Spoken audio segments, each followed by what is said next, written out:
Amen. Alors nous sommes dans le livre de Nombres et nous continuons le thème des songes et des visions. Mais ça va être expliqué d'une autre façon. Alléluia. Vous êtes prêts? Tout le monde a trouvé Nombre? Nombre, ce n'est pas un chiffre. C'est un livre dans la Bible. Alléluia.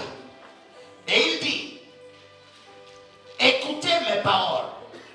Lorsqu'il y aura parmi vous un prophète, c'est dans une vision que moi, l'Éternel, je me révélerai à lui. C'est dans un songe que je lui parlerai. Dieu est en train de parler et de dire comment il va communiquer avec ses serviteurs. Et il explique très clairement à travers la parole comment il va dialoguer avec ceux et celles qu'il a appelés. Alors il dit ceci. Il dit, écoutez bien mes paroles. Vous savez que Dieu veille sur sa parole. Est-ce que tout le monde le sait ici? Dieu veille sur sa parole. Et il dit ceci. Écoutez bien mes paroles. Lorsqu'il y aura parmi vous un prophète, dis avec moi un prophète. C'est dans une vision que moi, l'Éternel, je me révélerai à lui. Le mot révéler ici veut dire que lorsque quelqu'un cherche Dieu et ne le trouve pas, Dieu subitement se révèle à lui. C'est-à-dire que tu es en train de chercher Dieu et Dieu, ce n'est pas toi qui le trouves. Lui se révèle à toi. C'est-à-dire il brise le voile et permet à ce que tu puisses voir une partie de sa personne. La Bible déclare que personne ne peut voir Dieu et vivre.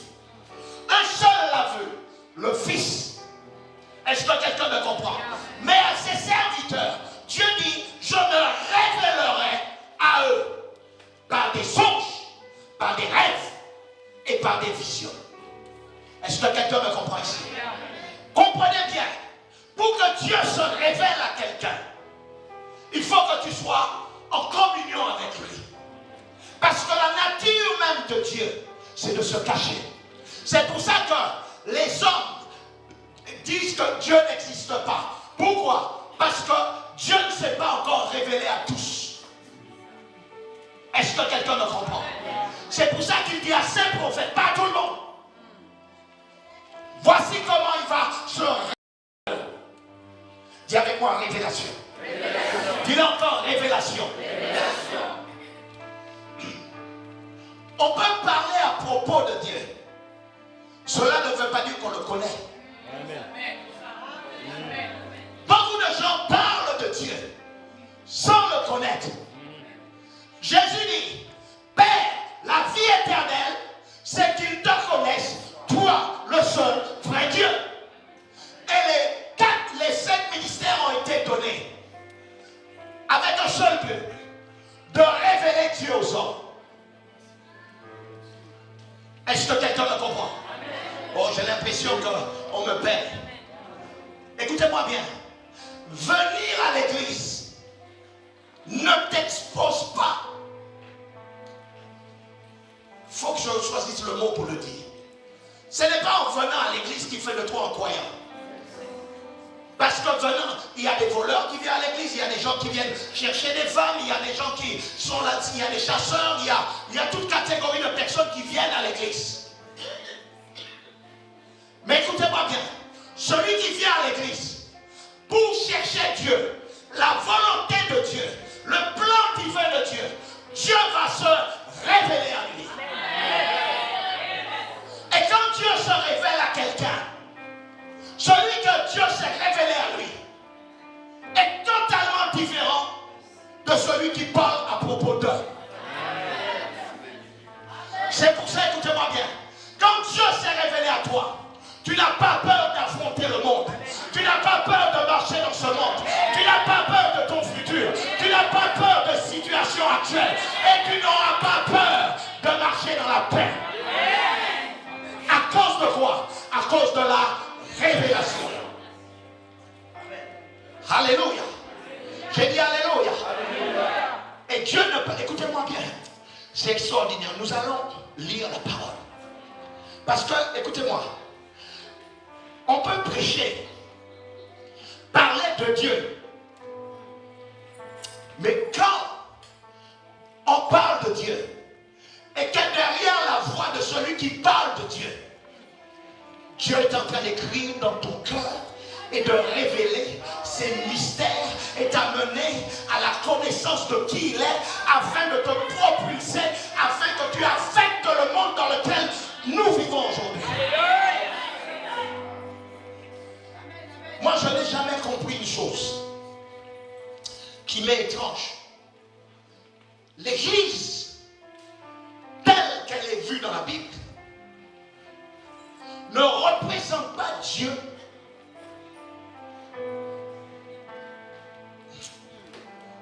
de la façon la plus claire qu'il faudrait. On va continuer et au fur et à mesure, je vais vous expliquer pourquoi. Il y avait contestation. Les gens disaient que Dieu ceci, Dieu cela. Et subitement Dieu se lève. Et Dieu parle. On ne peut pas contester Moïse parce qu'il fallait que Dieu se présente pour Moïse. Je vous ai dit la semaine dernière, lorsque le ciel a parlé, a validé la venue de Jésus sur la terre, c'est après le baptême de Jean-Baptiste. C'est là où publiquement, la Bible dit qu'une voix se fit entendre. Il dit, celui-ci est mon fils, en qui j'ai mis toute mon affection. Écoutez-le. Le ciel avait validé. Le ciel avait parlé. Le ciel avait propulsé. Le ciel avait amené. Le ciel s'était révélé à Jean-Baptiste et à tous ceux qui étaient au baptême. Et c'est ce dont nous avons besoin. Amen. Je vous dis, c'est de ce que nous avons besoin. Nous avons besoin de la révélation de celui dans lequel nous parlons. Amen. Parce que celui que tu parles aujourd'hui, t'a donné sa parole. Et il t'envoie avec sa parole. Mais tu dois être sûr qu'il est avec toi là où tu vas. C'était l'exemple de Moïse. Moïse allait dans la maison de Pharaon, mais il savait que Josué était avec lui, que Josué était présent. Et Josué n'allait pas le laisser tomber. C'est pour ça qu'il allait avec conviction. Il savait, écoutez-moi bien, qu'un mot de la part de Pharaon pouvait le détruire. Mais quand le Dieu qui s'est révélé à toi t'envoie, tu n'es plus la même personne.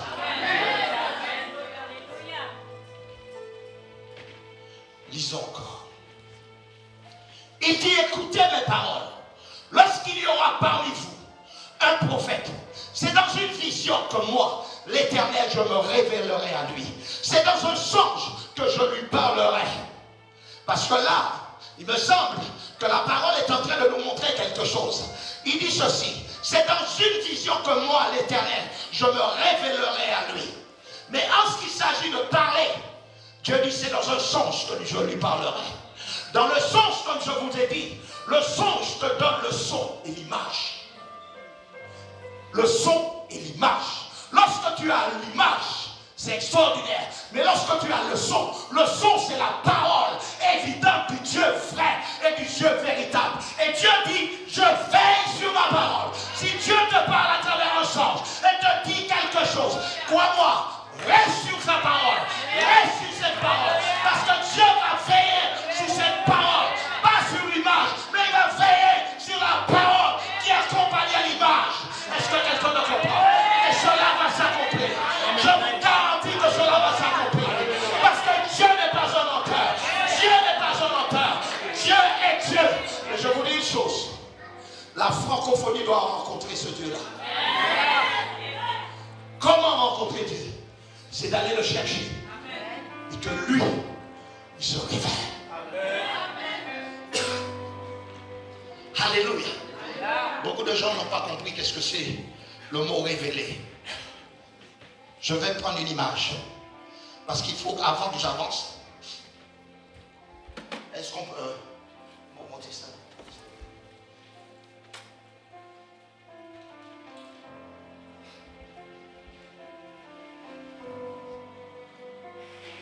Tout le monde peut entrer ici. Vous avez vu l'objet que j'ai mis. D'accord? Qu'est-ce qu'il y a en dessous? Qu'est-ce qu'il y a en dessous? Ok. Parce que vous l'avez vu.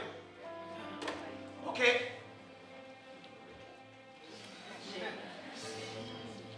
Qu'est-ce qui est en dessous? Qu'est-ce qui est en dessous? Vous allez comprendre ce qu'il y a en dessous que si moi, je vous le révèle. Est-ce que quelqu'un me comprend? Vous savez qu'il y a quelque chose. Tout le monde sait qu'il y a un Dieu. Vous comprenez? Tout le monde sait qu'il y a un Dieu. Mais tant que Dieu ne se révèle pas, tu parles de lui, mais le doute est là. Est-ce que quelqu'un me comprend? Le doute est là. Mais lorsque la chose est révélée, tout le monde sait ce qui est. Est-ce que quelqu'un me comprend? Mais jusqu'à maintenant, toi tu peux parler. Je peux poser la question. Pasteur Sylvain, qu'est-ce que tu penses qu'il y a là? Qu'est-ce que tu penses qu'il y a là? Qu'est-ce que tu penses qu'il y a là, mon bébé? Un billet. Eric, qu'est-ce que tu penses qu'il y a là? Un billet. Les clés. Qu'est-ce que tu penses qu'il y a là? Kevin, une pièce. Tu vois, vous voyez, tout le monde est devant Dieu. Mais tout le monde donne un langage à propos de Dieu.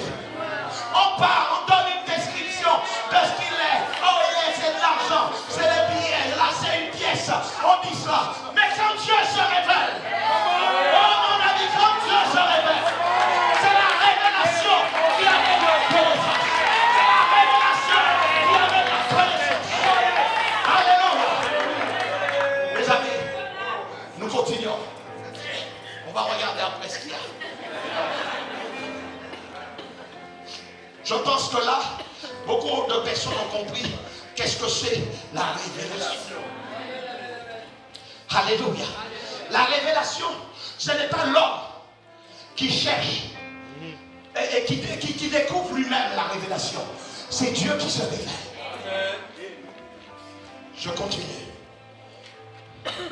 Écoutez ce qu'il dit. L'Éternel, je me révélerai à lui. C'est dans un songe que je lui parlerai. Il n'en est pas ainsi de mon serviteur Moïse. Il est fidèle dans toute ma maison. Dieu dit, il est fidèle dans toute ma maison. Il dit, c'est Moïse, les autres prophètes, je vais leur parler par des visions et des songes. Je vais amener une révélation pour eux. Mais à Moïse, je vais lui parler face à face. Écoutez-moi bien. Il y a deux choses. Quand tu rentres dans ta chambre et que tu rencontres Dieu, tu l'as eu face à face. Mais Dieu, par la révélation, c'est Dieu qui décide de se révéler à toi. Il y a deux dimensions. La dimension de la rencontre personnelle et la dimension de la révélation. Écoutez-moi bien. Quand Dieu te révèle, c'est bon. Mais lorsque Dieu te rencontre,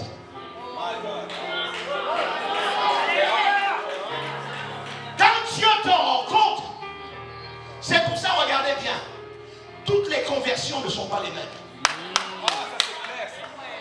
Vous avez des gens qui se sont donnés à Jésus parce que la parole les a convaincus qu'ils étaient pécheurs. Et puis il y a des gens qui rencontrent le Seigneur. Leur conversion ne peut pas s'éteindre. Leur conversion ne peut pas s'éteindre. Ils sont toujours remplis de feu à cause de la révélation et de la rencontre. Écoutez-moi. Vous allez dire, mais il parle souvent de lui. Mais je ne veux pas parler des autres. Est-ce que quelqu'un me comprend? Les choses sont toujours plus grandes si on parle de quelqu'un qui est au loin. Alors que nous devons connaître nos témoignages. Est-ce que quelqu'un me comprend? Dans cette cave, j'ai aimé l'atmosphère qu'il y avait. Vous savez que jusqu'à maintenant, je suis marqué par l'atmosphère qu'il y avait dans cette cave lorsque j'ai rencontré le Seigneur. Je ne peux pas oublier cette atmosphère. Jusqu'à maintenant, je crie envers le Seigneur pour encore le rencontrer dans cette dimension. Et Dieu dit aux autres prophètes, je me révèle à eux. Mais à Moïse, je lui parle face à face. Je lui parle face à face. Oh, Dieu a brisé la contestation des gens. Là où il y avait la contestation, Dieu a établi qui il était. Il dit, je me révèle au prophète, comme ça, par des songes et par des visions. Mais Moïse, c'est face à face. Mes amis, nous avons besoin de ça. J'ai besoin que Dieu se révèle à nous. Nous devons aller chercher Dieu dans la prière. S'il ne vient pas, comme il est venu à Moïse, nous allons le chercher et il va nous amener à la révélation de qui il est. Et à partir de la révélation, les rois ne vont pas nous résister. J'ai dit, les situations ne vont pas nous résister. Dieu ne nous a pas appelés à faiblir devant les montagnes. Dieu ne nous a pas appelés à pleurer devant les montagnes. Dieu nous a appelés à marcher sous les montagnes et à commander aux montagnes de quitter notre vie. Jésus a dit, si quelqu'un dit à cette montagne, ôte-toi de là, jette-toi dans la mer, s'il ne doute point dans son cœur, mais quoi ce qu'il dit arrive, il le verra s'accomplir. Voilà ce que Dieu nous a envoyé faire sur la terre. Mais pour cela, il faut le rencontrer. Ou il faut la révélation. Nous en avons besoin. Dis avec moi, j'en ai besoin. Dis encore, j'en ai besoin. Vous savez une chose? Depuis hier, je suis en train de méditer et penser. J'ai dit, Seigneur, il y a tellement de floritude dans le corps de Christ. Un prédicateur m'a dit ceci. Il m'a dit, moi, je ne me déplace pas. Si on ne me paye pas tout. J'ai dit, Jésus, qu'est-ce que c'est que ça? J'ai dit, et puis je suis en train de revoir des choses. Je suis en train de me dire, mais, pasteur Sylvain, les gens sont connus des hommes, mais inconnus de Dieu. On aime les gens qui font, on voit des choses qui se passent, mais personne ne sonde son esprit. Je connais un prédicateur qui est sous le net. Il est sous le net avec des choses qu'il raconte. Tout le monde parle de lui. Sa femme est malheureuse. Sa femme vient de le quitter.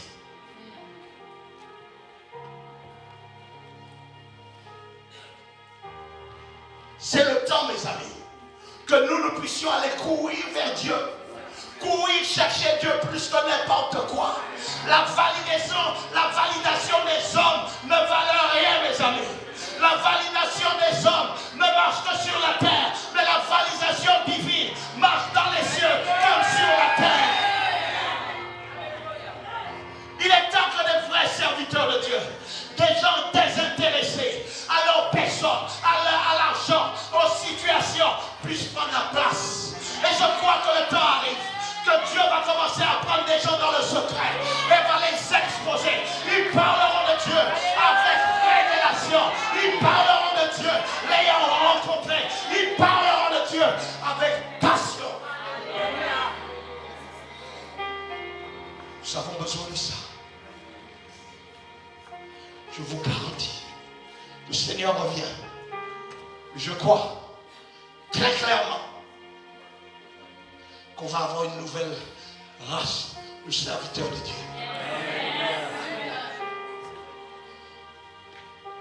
Des gens qui vont dormir peu, qui vont manger peu à cause du fardeau. Des gens qui veulent voir Dieu venir. Il y a un prix à payer, mes amis. Il y a vraiment un prix à payer. Verset 7. Il dit, il n'en est pas ainsi de mon serviteur Moïse. Il est fidèle dans toute ma maison. Depuis quand Dieu a une maison? Je lui parle bouche à bouche. Je me révèle à lui sans énigme. Et il voit une représentation. Il voit une représentation de l'Éternel. Celui qui passe par le stade de la révélation, c'est bien. mais la représentation de Dieu. Et Dieu qui te parle face à face, mon ami. Quand Dieu te parle face à face, oh mon Dieu, quelque part, tu as quelque chose qui l'attire. Parce qu'il dit, j'ai trouvé en David un homme selon mon cœur. Écoutez-moi. La méchanceté est un signe qui montre que Dieu n'est pas attiré par quelqu'un. Mais à chaque fois, écoutez-moi bien, que l'amour est déversé, à chaque fois que l'amour coule de nous, c'est un signe qui représente que Dieu marche avec nous. C'est un signe. C'est un signe. Alléluia. J'ai dit alléluia. Pendant que je suis en train de prêcher, il faut que tu demandes à Dieu, Seigneur, révèle-toi à moi. Il faut que tu lui demandes, Seigneur, révèle-toi à moi. Seigneur, parle-moi. Seigneur, fais quelque chose pour moi. Seigneur, j'ai besoin de toi. Seigneur, j'ai vraiment besoin de toi. J'ai entendu parler de toi. On a prié pour moi. On m'a dit des choses. On m'a exhorté. Mais maintenant, Seigneur, je veux te rencontrer. Alléluia. Alléluia. On va avancer. On va vraiment avancer. Allez-y avec moi dans 1 Samuel, chapitre 3.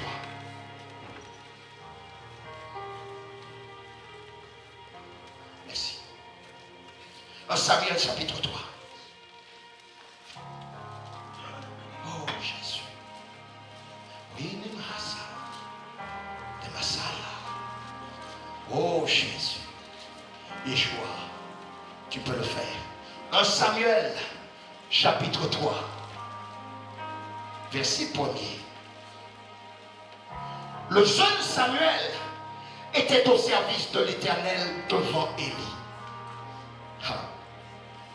Le jeune Samuel était au service de l'Éternel devant Élie. La parole de l'Éternel était rare en ce temps-là. Les visions n'étaient pas fréquentes. En ce même temps, Élie, qui commençait à avoir les yeux troubles et ne pouvait plus voir, était couché à sa place. La lampe de Dieu n'était pas encore éteinte. Et Samuel était couché dans le temple de l'Éternel où était l'arche de Dieu. Alors l'Éternel appela Samuel. Il répondit, me voici.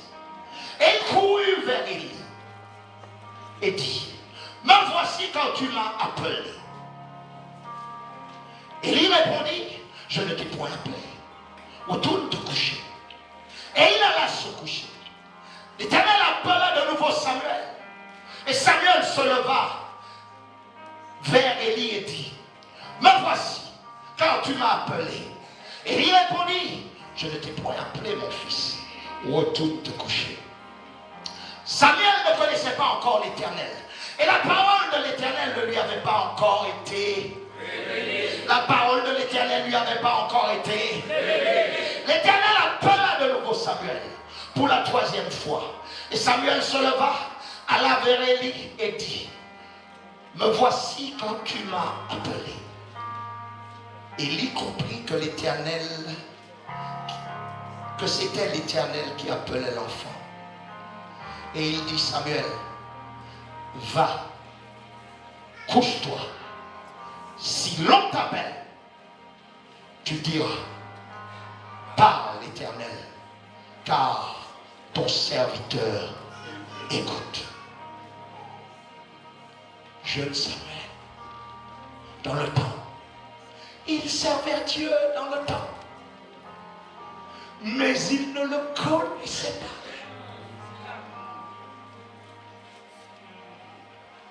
Samuel était comme toi et moi. Il servait Dieu dans le temps, mais il ne connaissait pas Dieu. Dieu parlait, Samuel croyait que c'était Élie, le sacrificateur, qui parlait. C'est pour ça, la voix était tellement audible. Qui se disait dans le temple, il y a moi et le sacrificateur, ses fils sont à l'extérieur, en train de semer le troupeau. Mais entre lui et moi, j'entends une voix. Je sais, je suis dans le temple. Ma mère m'a posé là. Je suis la suite d'une stérilité posée dans un temple pour servir Dieu. Mais je sais, mais je ne le connais pas. Je sais, mais je ne le connais pas. Mais j'entends sa voix, mais je ne le connais pas. Jusqu'à ce qu'il se révèle à moi. Alléluia. Écoutez-moi. Tu ne perds pas ton temps. Je suis en train de dire, si tu ne l'as pas entendu, tu vas l'entendre. J'ai dit, si tu ne l'as pas entendu, tu vas l'entendre.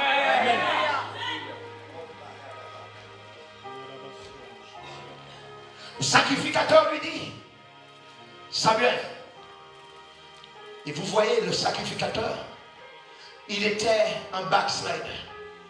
Il était en rétrograde. Vous savez qu'il y a des serviteurs de Dieu qui peuvent être rétrogrades. Dieu ne veut même plus lui parler. Je ne veux pas que ça m'arrive dans le ministère. J'ai dit bien, je ne veux pas que cela m'arrive. Je veux entendre sa voix. Je veux comprendre ce qu'il veut. Je veux dire ce qu'il dit de dire. Je veux parler quand il dit de parler. Je veux souffrir quand il dit c'est le temps de souffrir. Je veux faire ce qu'il dit. Je veux être obéissant. Je veux être l'âne qui porte le Seigneur. Je veux être l'âne qui va dans la direction où le Seigneur lui dit d'aller. Mes amis, rien n'est gagné tant que nous n'avons pas achevé la course. Ce n'est pas comment ce qui compte, c'est pas comment tu commences, mais comment tu finis. Ce n'est pas quand seulement que tu as dit oui au Seigneur que cela compte, mais c'est comment, en plein milieu des combats, des batailles, qu'est-ce que tu lui réponds. Au départ, tu lui dis oui, au milieu, tu lui dis oui, mais à un certain moment, tu lui dis non. C'est pour ça que l'apôtre Paul dit, j'ai achevé la course et le Seigneur me donnera la couronne de vie. L'évangile, c'est sérieux. Samuel dans la maison, Samuel dans le temple de Dieu, Samuel habitant là où Dieu vient. Subitement, écoutez, verset 10 ou peut-être verset 9. Et il dit à Samuel, va, couche-toi, et si l'on t'appelle, tu diras, parle l'Éternel, car ton serviteur écoute. Et Samuel alla se coucher à sa place. L'une des choses que je comprends avec Samuel, ce jeune homme était obéissant. Vous savez, l'obéissance est une clé. Parfois, vivre dans un temple pendant que les autres sont dehors. Vivre dans un temple pendant que les autres jouent à Popstar ou Koh-Lanta. Tu es au temple, tu marches dans le temple, tu travailles dans le temple. Tu pourrais dire que mais j'ai du retard parce que les autres sont en discothèque, les autres sont sur les places nudisme, les autres sont avec des amis dans des anniversaires où on fait de la beuverie, où ils boivent, ils sont sous, ils peuvent parler de combien de bouteilles ils ont bu. Et toi tu es là, tu dis mais moi je ne suis que dans le temple, je perds mon temps dans le temple. Tu ne perds pas ton temps. Dis avec moi, tu ne perds pas ton temps. Dis encore, je ne perds pas mon temps. Alléluia.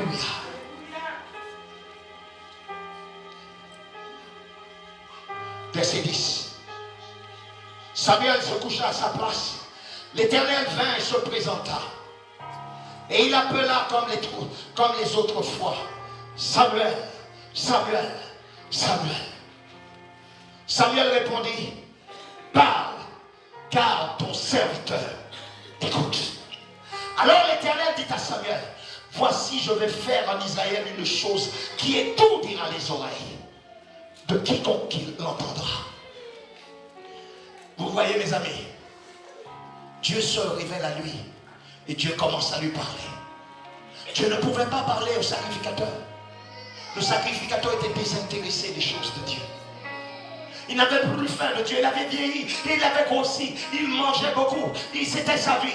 Mais, écoutez-moi, il n'était pas intéressé par les choses de Dieu. Mais Dieu a trouvé un petit, un jeune homme consacré dès sa naissance. Dieu a dit, je vais m'investir en lui. Et c'est à lui que je vais parler. C'est à lui que je vais dire les choses qui vont étourdir Israël.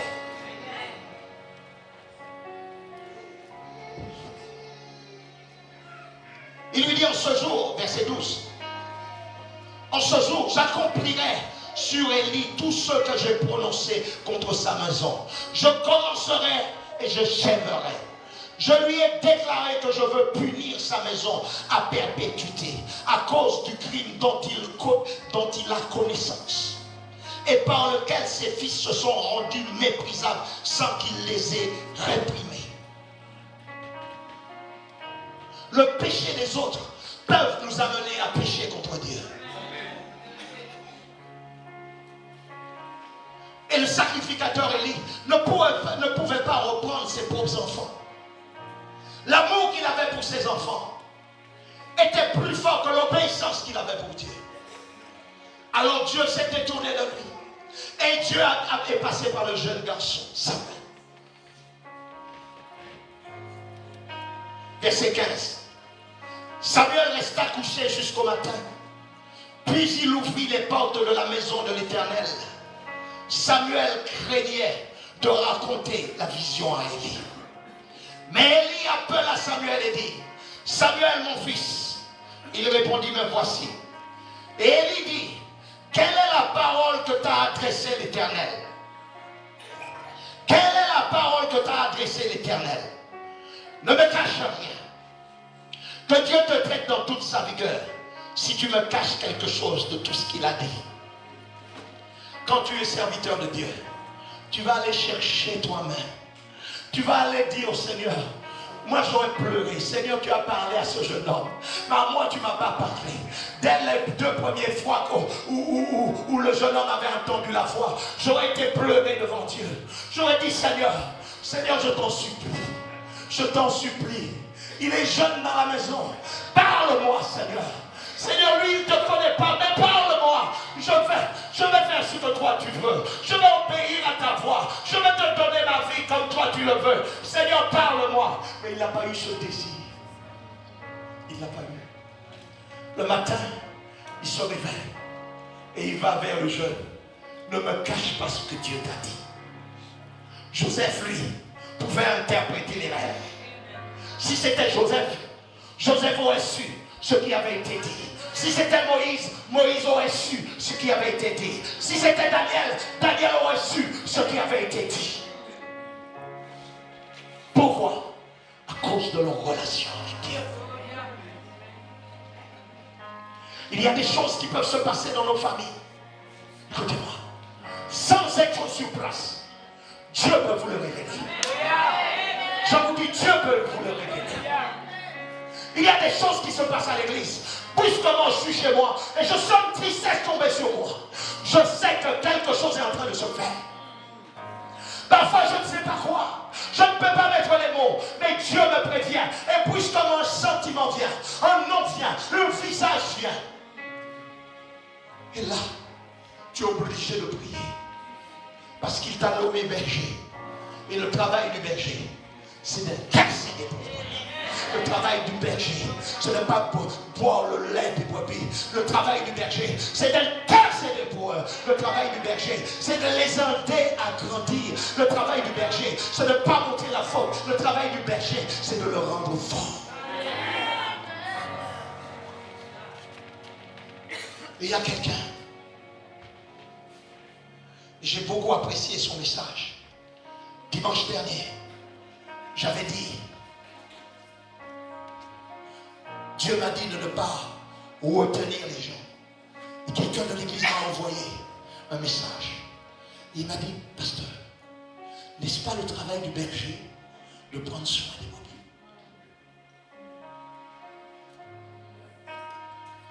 Il avait raison. Mais je lui ai expliqué qu'il y a des brebis qui ne veulent pas rester et qu'on essaie de garder, mais qui font mal aux autres du troupeau. C'est ceux-là qui fatiguent les bergers et qui font mal aux brebis. Ceux-là, il ne faut pas les retenir. Mais j'aime comment il m'a formulé la chose. Vous comprenez? Cherchez Dieu. Ne pensez jamais que vous savez tout. Ne pensez jamais que vous êtes au-dessus de tout. Non. Écoutez-moi. Un serviteur de Dieu, c'est celui qui sert. C'est celui qui prend soin des brebis. On a besoin de vrais pasteurs. On a besoin de personnes qui vont prendre soin des brebis. Des personnes qui vont tout faire pour gagner les brebis et les rendre forts. L'évangile est devenu un véritable spectacle. C'est devenu des spectacles. La passion, la compassion, est partie. Et le cœur de Dieu pleure. Les serviteurs de Dieu sont devenus des héros. Ils ne sont intéressés de rien d'autre. La voix de Dieu ne les intéresse pas. La parole, la consécration ne les intéresse plus. Ce qui intéresse, c'est le succès. Que dit-on de moi?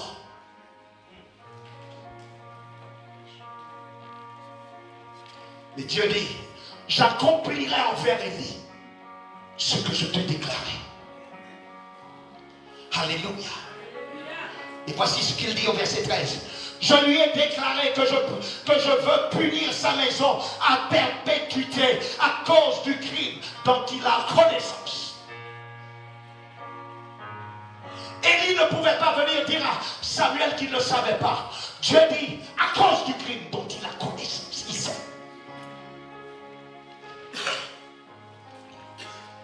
Alléluia. Alléluia. Dis avec moi, Seigneur, pardonne-moi. Rends-moi humble. Et fais de moi un vrai enfant de Dieu. Alléluia. Verset 17. Élie dit, quelle est la parole que t'a adressée l'Éternel? Ne me cache rien, que Dieu te traite dans toute sa rigueur si tu me caches quelque chose de tout ce qu'il t'a dit. Samuel lui raconta tout sans rien lui cacher. Et Élie dit, c'est l'Éternel qu'il fasse ce qui lui semblera bon. Samuel grandissait. L'Éternel était avec lui. Dis avec moi, l'Éternel était avec lui. Et écoutez, il ne laissa tomber aucune de ses paroles. Samuel, dans le temps, ne laissait tomber aucune parole de la bouche de Dieu. Quand tu viens à l'église, écoutez-moi, je prêche l'évangile par passion et par appel. Et croyez-moi, ce que je suis en train de vous enseigner, c'est une clé pour bousculer votre avenir. C'est-à-dire, tu peux être dans l'église, ne pas entendre la voix de Dieu. Mais tu peux être aussi dans l'église et entendre sa voix. Et en ce que tu entends, saisis-le. Prends-le. Vis dessus. Prie dessus. Déclare les choses. Je te dis une chose. Tu vas voir des choses extraordinaires. Le fait de venir à l'église lightement, c'est pour ça qu'il y a des vies qui ne changent pas. Dieu ne s'est pas investi dans la vie d'Élie le prophète, mais il s'est investi dans la vie de Samuel.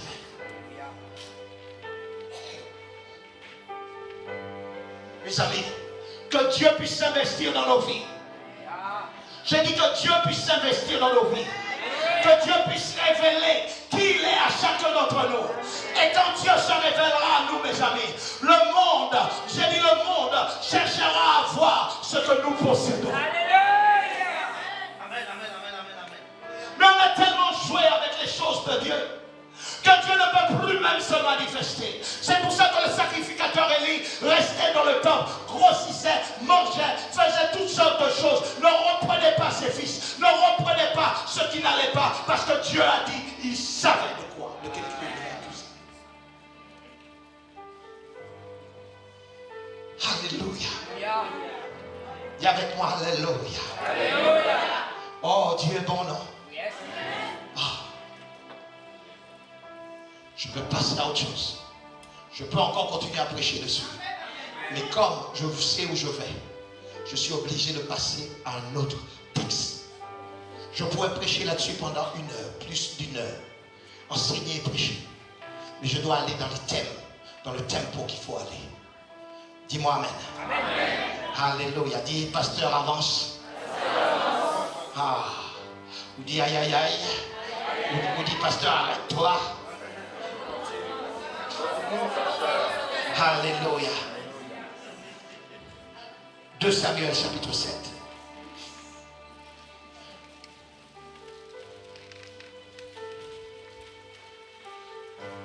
Ici, je vais vous parler d'un autre homme, un prophète, qui s'appelle Nathan.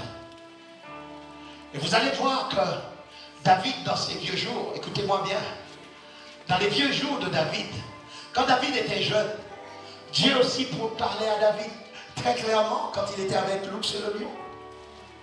Mais dans cette situation, dans ces vieux jours, Dieu est obligé d'utiliser un prophète pour lui parler. Et je vais reprendre même au verset 2. Même au verset 1er.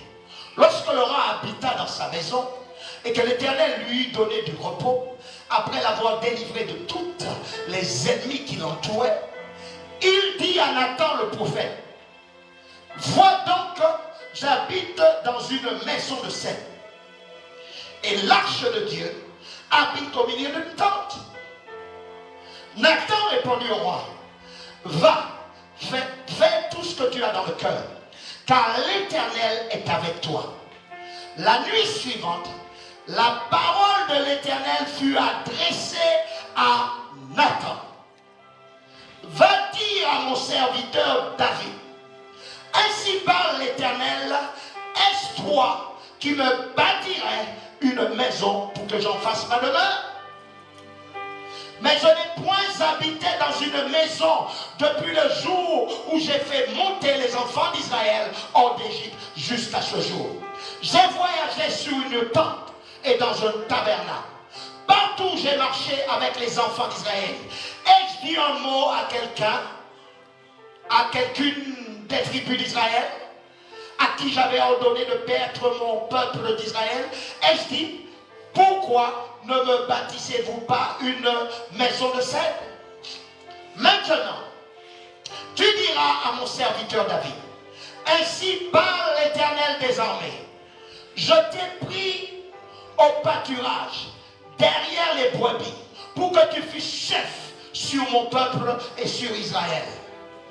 J'ai été avec toi partout où tu as marché. J'ai exterminé tous les ennemis devant toi.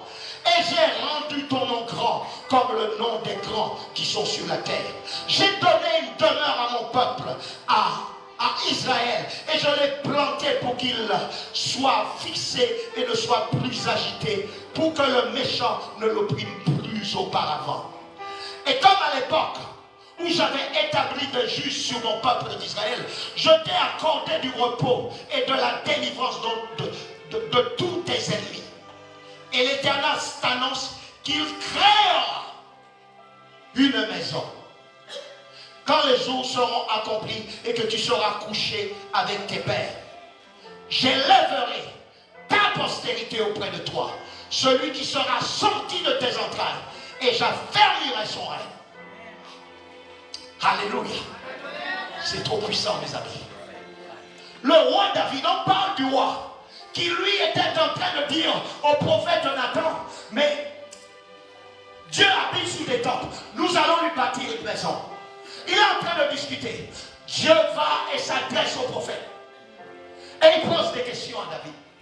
T'ai-je demandé de me bâtir une maison? J'ai été trimballé de tente en tente, de ville à ville, d'endroit en endroit, mais je ne t'ai point demandé. C'est Dieu qui décide. Et Dieu s'est révélé au prophète parce que David ne pouvait plus l'écouter. Dieu s'est révélé à son prophète, le prophète de Nathan. Ce dont nous avons besoin dans ces dernières années, c'est d'hommes et de femmes qui entendent véritablement la voix du Dieu. Lorsqu'ils déclareront les choses se passeront. Vous avez vu ce que Dieu a dit à David. Je t'ai pris derrière les brebis. J'ai rendu ton nom grand. David n'est pas devenu grand par lui-même. David est devenu grand parce que Dieu a exigé qu'il devienne grand. David, les ennemis de David. Et mes amis, il y a quelque chose à apprendre dans tout cela. Tous les ennemis, même Goliath qui est tombé, n'est pas tombé sous le pouvoir de David, mais est tombé par le pouvoir de Dieu qui se trouvait en David. Est-ce que quelqu'un me comprend? Qu'est-ce que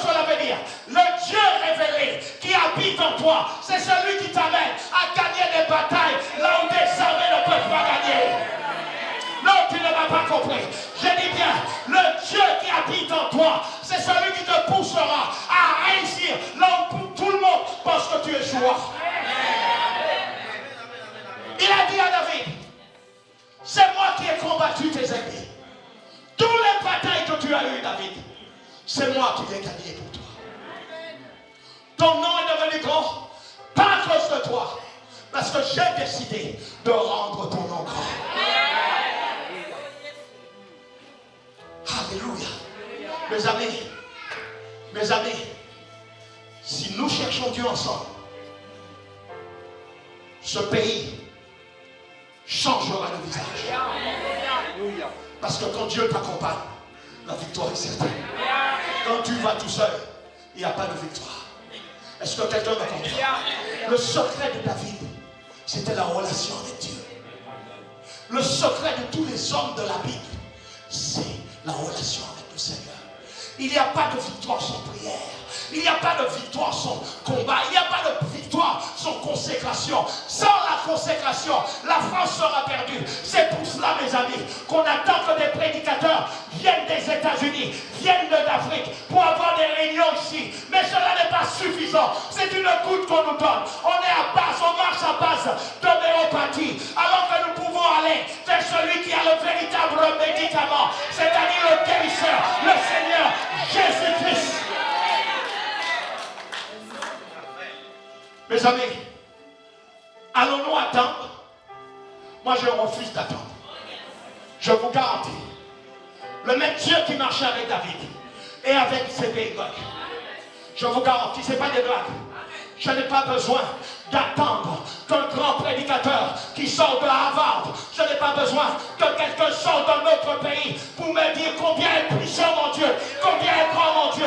Je sais que mon Dieu est grand. Ce dont j'ai besoin, c'est de sacrifier ma vie, à marcher avec lui, à passer du temps avec lui, afin qu'il nous utilise.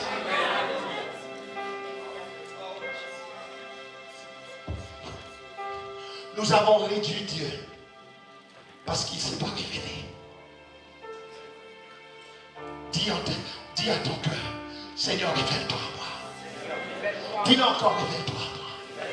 Dis-le avec force et conviction. Écoutez, quand Dieu parlait à Nathan, verset 17, lisons-le ensemble. Verset 17, 2 Samuel 7, 17. C'est affiché? Ok. Est-ce qu'on peut le lire ensemble? 1, 2, 3.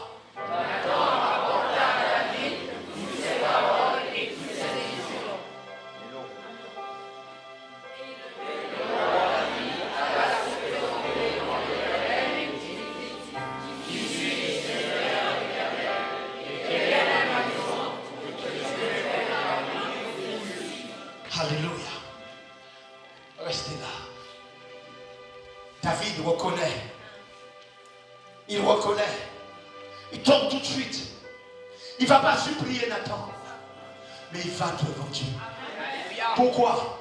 La première attitude de David, c'est de courir devant Dieu. Parce qu'il était habitué à toujours courir devant Dieu. Et quand il a vu que Dieu a parlé à Nathan et non pas à lui, alors l'attitude de David, c'était de courir dans sa présence. Et de dire au Seigneur, qui suis-je moi? Vous écoutez-moi. Aimez la prière, je vous garantis. Aimez la prière, aimez. Dis à ton voisin, aime la prière. Dis-lui encore, aime la prière. Dis-lui, aime la prière. Écoutez-moi, le succès de David, c'était d'être en relation avec Dieu. Amen. Dans nos maisons, prenons du temps. À part, la télévision n'est pas nécessaire. Arrêtez la télévision pendant un temps. Et enfermez-vous dans votre chambre. Et commencez à prier. Même si tu ne sais pas prier, dis au Seigneur, la chose que je recherche, c'est que tu te révèles à moi. Oh, j'ai été à l'église, j'ai entendu des messages, ça ne m'a pas changé. Mais toi, Seigneur, révèle-toi à moi. Révèle-toi. Quand je vois ma famille aujourd'hui, ils me demandent, mais qu'est-ce qui t'est arrivé? Comment tu as fait? Parce que pendant des années, plusieurs attendaient mon retour.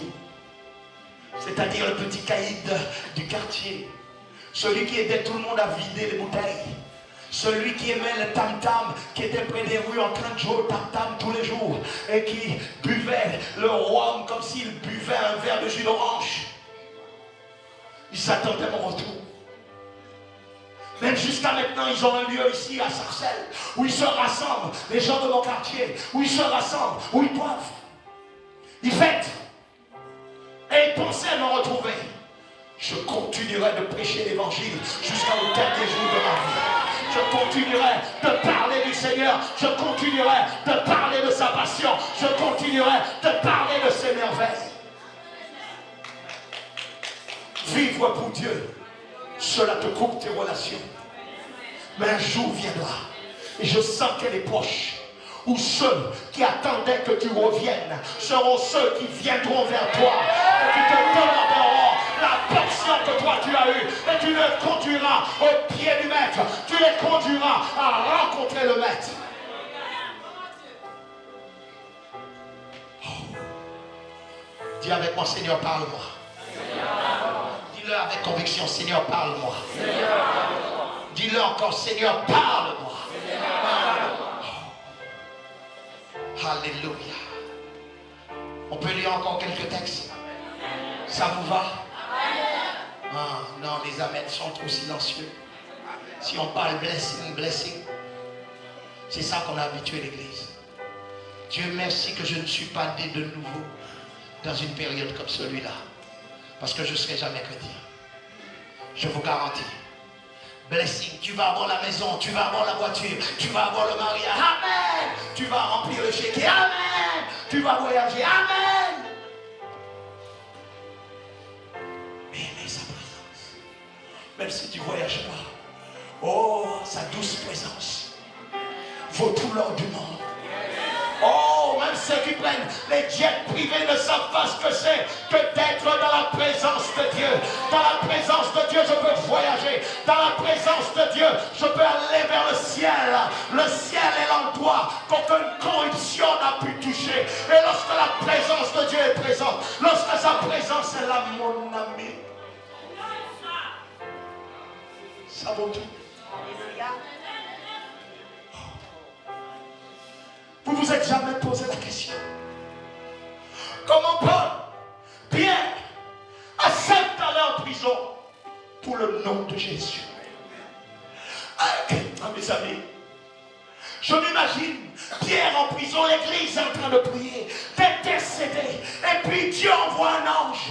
L'ange va dans la prison, touche la chaîne, les chaînes sont brisées. Il dit à Pierre, mets tes sandales, mets ta ceinture et sors. Les gardes sont là et surnaturellement Pierre quitte la prison sans que personne soit réveillé à cause de la prière de l'église, à cause de la prière de l'église consacrée à Dieu. Dieu produit le surnaturel, la puissance du surnaturel de faire sortir ce qui lui appartient.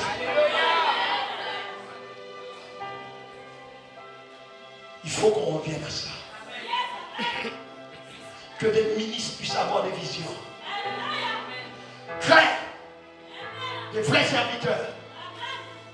Dieu doit leur parler dans des songes et dire, il y a quelqu'un dans cette ville, son nom s'appelle un tel, il faut aller le voir. Aujourd'hui, les grands recteurs de GCPAO, les marabouts, les sorciers, les francs sont consultés par nos ministres, nos présidents. Et personne ne veut les pasteurs parce qu'il y a eu tellement de désordre parmi nous. On dit les charlatans. Mais on n'est pas tous charlatans. On n'est pas tous charlatans. Est-ce que si tu trouves dans tes billets, si un jour tu vas à la banque et tu remets de l'argent à la banque et on te dit, monsieur, il y a 2 billets qui sont faux. Est-ce que tu vas prendre tout l'argent que tu as déposé et le bouler? Non. Tu es en train de donner 200 €. Sur les 200 €, on te dit, monsieur, il y a 20 € qu'il faut. Est-ce que tu vas déchirer le reste? Tu es sage pour ne pas déchirer le reste. Ne jette pas tous les pasteurs. J'ai quelqu'un dernièrement a contacté une de nos associations Et elle dit, j'ai travaillé dans les églises. Mais je suis tellement déçue de la méchanceté, de la tromperie, de toutes ces choses. Je veux plus. Et à chaque fois que j'entends ça, ça me fait mal. Parce que je dis, Seigneur, moi je n'escroque personne. Je mens personne. Je vole à personne. Au contraire, je prends ce qui est dans ma poche et je mets. Je prends ce que je pourrais donner à mes enfants et je mets dans l'œuvre, Seigneur. Je ne suis pas un voleur. Je n'ai volé personne.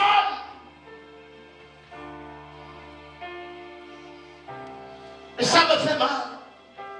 Et je dis, Seigneur, soulève des véritables serviteurs de Dieu.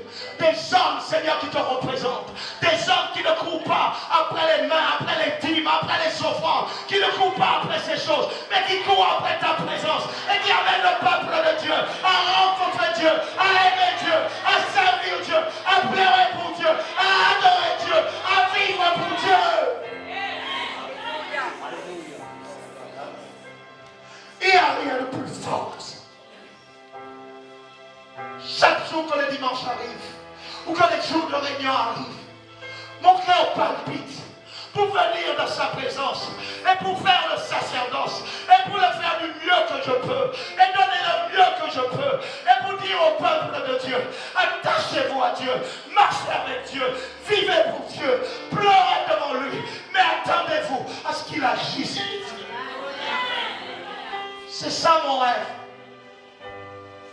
C'est de voir un peuple qui aime son Dieu. Vous savez, ça me fait mal. Je vous garantis. Une chose me fait mal. C'est de voir qu'on sert Dieu de façon light. Aucun respect pour les choses du Seigneur. Quand je voyais les gens marcher, se lèvent, en faire pipi, bousculent tout, ils s'en foutent de tout. J'ai dit, Seigneur, nous allons réformer cela. Nous allons réformer. Est-ce qu'on peut se lever? Je vais m'arrêter. Oh la katata. Oh, invoquons sa présence. Je n'ai pas fini mon message, mais tu es là, tu dis, Seigneur, je veux te servir avec passion.